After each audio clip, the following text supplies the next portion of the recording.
Hey everyone, welcome back to Biambition. In this video, I'll show you how to change margins in Microsoft Word. Adjusting margins help format your document for school, work, or printing. So let's get started.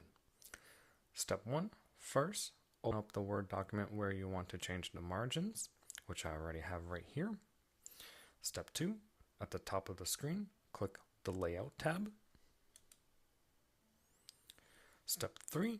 Click Margins in the toolbar. Step 4, choose one of the preset options like normal, narrow, and wide. If you want custom margins, click custom margins at the bottom of the list. You can enter your own numbers here.